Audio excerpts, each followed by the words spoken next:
Hello and welcome back to the channel everybody, and I'm very excited to be showing you this little airfield right down the bottom of the South Island here in New Zealand. It's NZTI, which is Taieri, or Taieri as the locals will call it.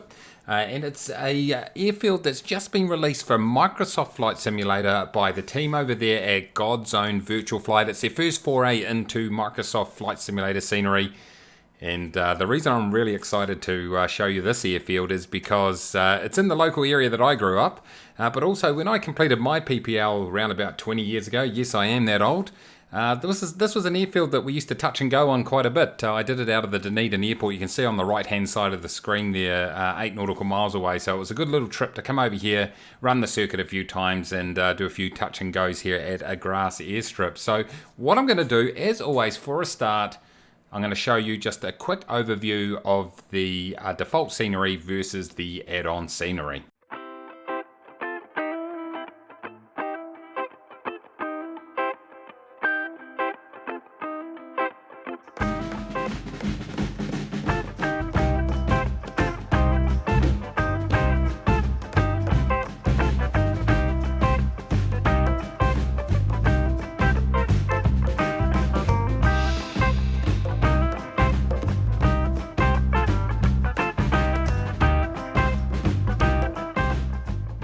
There we go, ladies and gentlemen, quite a few differences there. It is a dinky little airport here down on the outskirts of Dunedin. Let me just rise up over the top of the rescue helicopter building here. You can see the custom flags right here. I'll get my mouse out just to help things out. And we've got the helicopter transporters right there. Now, a little feature for those of you not from the area, this little township in the background is called Mosgiel. And this little hill shape that you can see up the bottom, up the back of the screen, I should say, is called Saddle Hill. And as you can see, it is a saddle. Funny that, they are really good at naming things around here. A lot of Scottish heritage down here in around the Dunedin area. In Otago is the name of the province. So anyone from that part of the world would recognise a lot of the street names. But let's just take a look at this scenery here. And I'm loving the polished floors right there, and the little transport. They almost look like a ride-on lawnmower without the blades. And you jump inside here. You've got the rescue winch trainer right there. So they must do some training inside the shed right here for the rescue helicopter. We've got more of that transporter. If you go in close to the fuel pumps right here, you've got your Jet A Air BP. So we've got the representation there of the proper fuel provider there, and of course BP all around the world. What I'm actually going to do at the end of this episode, I'm going to run a circuit. So I actually jump in my Cessna 152, the Aerobat version. I'm going to do a circuit right in this runway right here. As you can see, it's a cross runway. Pretty much goes north, south, east, west. Pretty much. A little bit off, but it's a cool little ride in and out of here. I think the circuit height from memory is 800 feet. It was back when I did it. Could have changed since then. Let's just amp up the speed right here. We jump over here. We've got the little clubhouse with that's the New Zealand flag, by the way, not the Australian flag. Don't insult me like that, everybody, please. We've got the Taieri Bloke Shed, or Taieri as it's supposed to be pronounced. We run along here, some very old looking buildings. I can tell you they're definitely around here, that's for sure. The National Airways Corporation hangar. Now, the National Airways Corporation is what Air New Zealand was when it first started. And I'll tell you what, that looks like that was built in the 30s, judging by the Art Deco look of the building. We've got a Wattle Homes Painting and Decorating. Give John a call, 027. That is actually a phone number. There you go. You jump over here, you've got some of the private hangars sitting over here. And no doubt there's an array of aircraft tucked away under there. Very, very cool. I love this. Just over in the background there, it's not modelled, but you can just see a racing track, a horse racing track. That's Wingatui. Used to go there quite a bit with their grandparents who love to have a bit of a flutter from time to time. You can see some of the mesh has been rearranged around here just to give a bit more realism to the situation. Here goes the Oddlands lumberyard. And you've got some of the equipment, the front loader with the big arms there to pick up the logs. So that's a nice little touch. And as we move over here, we look at the where they're shipping it all off. We've got the Maersk, I hope I pronounced that correctly, and the Hamburg Sud containers. I really like this. It looks really nice. Some pretty big industrial areas out this part of the city, actually. Actually, over the back there too, there's actually a meatworks. So there you go. bit of information for those that are into that. One thing I really love about this is these little private hangars just sitting in a row, and actually these parking spaces here is where your aircraft will actually spawn. There goes the Cessna 152 that I'll be flying, and so you can select any of these parking spaces and you'll end up somewhere parked near one of these. And we've got the big row of these private hangars, very much a general aviation airfield, this one here for sure. And so I've just zoom up over the top here, and you can see over here some of that other industrial area over here has had some containers added. Let me just rearrange that, and a few other details added in there, which is very, very cool. Certainly a bit of a change for someone, for me, sorry, to be able to review an airport that I actually know the local area. Usually what I would say is, hey, if you're from the local area, tell me what do you think? Does it look like what it actually looks like? And I can tell you it does.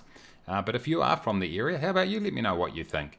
Over here we've got the custom aviation aircraft services. We got Mark, what does that say? Mark Small. There we go. On the side of that little hangar and workshop there. So some cool little details modelled right here. Now one thing I will point out straight away, this is a Microsoft Flight Simulator issue, not a developer's issue, and that's that we've got the long grass on the runway, longer than you would want. These are actually really well manicured runways, for grass runways that is, except there's I think since the Sim Update 5, a lot of developers have found that they're unable to actually have this grass at a appropriate length, unfortunately. Over in this part of the airfield, you've got the placemakers sign there on the side of the shed. I can certainly recognise that. That's a sort of like a hardware store over here in New Zealand, so good to see them represented. You've got a lot of these little static vehicles sitting around too, just parked around. Probably some of the local workers, and it looks like someone's left their truck there waiting to take away a load. So nice little touches there also. Okay, now that we've had a chance to have a little bit of a look around the airfield itself, I'm going to jump into my aircraft, my Cessna 152, and let's do a circuit. The flying could be quite terrible, so just be aware of that. So I'll catch you in the cockpit. Okay, here we are lined up on runway 29, and I checked, and yes indeed, the circuit height for NZTI is 800 feet, and I decided to put on the TrackIR right here, just so we can have a look around as we fly. But let's go ahead, take off our parking brake, and let's go ahead and take off and see how we go here. Anyone who follows my live streams know that this, you know, may or may not be successful. Let's just get this speed up here, bringing back memories. I don't know why the instructors trusted me with these aircraft, to be fair. A little bit of back pressure here, and we are flying. You little ripper, get up there. And we'll just look to nose down just a touch, looking for 70 knots. As we fly towards the western part of the South Island. So you keep on this track here and you're kind of heading towards Queenstown. Many of you may know Queenstown from your travels in Microsoft Flight Simulator. But we get up here, look to get up to 500 feet. We're not there yet. We'll get there soon. Get a nice view out the window there, and that's Dunedin Airport over to our left there. Let me just make a left-hand turn here. Something like a standard rate turn, maybe not. But we're looking to obviously level out here at 800 feet. Quite a low circuit, really. Well, usually they're what? They're usually 1,000 feet, typically. I'm not too sure. I have to have a look out the door there. I think we're looking about right. We'll just do a very violent nose down there. And let's look to get down onto the downwind leg. Can't see much here. Let's just get down on the seat here. And look to, well, I'm going to fail my, certainly fail my private pilot's check ride the way I'm flying right now, but we're just looking to get downwind if we can. And let's just pull back that throttle just a touch, and we can see we are downwind right here. Okay, so far so good. The instructor did vacate very, very early, understanding that it probably wasn't good for their health to be flying with me. But there we go, we've got Mosgiel below us there, and there goes the airfield over there, looking great. Man, this is bringing back memories, I can tell you that. Probably bringing back horror memories for the flight instructor, but it didn't take us long to get to the threshold there, so let's just pull back that power to around about, that's Dunedin by the way, Dunedin City just over those hills in front of us. And we'll just hold our wait for our speed to go, get down into the white arc. So put 1 notch on, and let's look into the turn. There goes the race course I was talking about earlier. Let's looking to trim for 70 knots, by the way, around about 1700 RPM. Get onto this base leg. We're getting there or thereabouts. Feeling like we're a little bit low, bit of power. Let's throw on that second notch right here. Now this could be interesting whether we're going to round out where we need to be. I'm definitely way too low at the moment, so let's just give this a little bit of power to keep our altitude up here.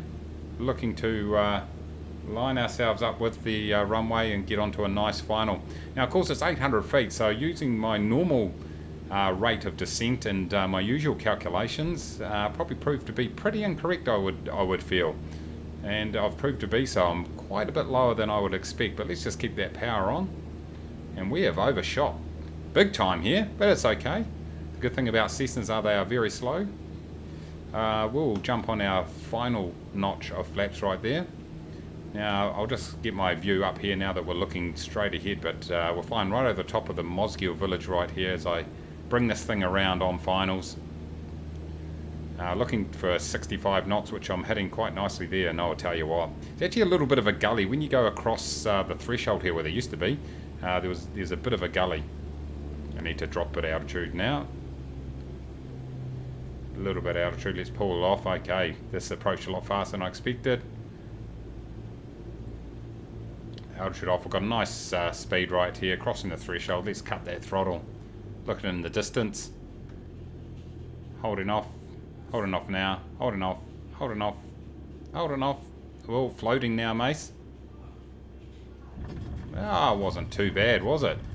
Was not too bad for a youngster, man. I tell you what, those were some familiar sights around me as I went around on that circuit. So I think we'll give ourselves a 3 out of 10 for that circuit. It is a fail.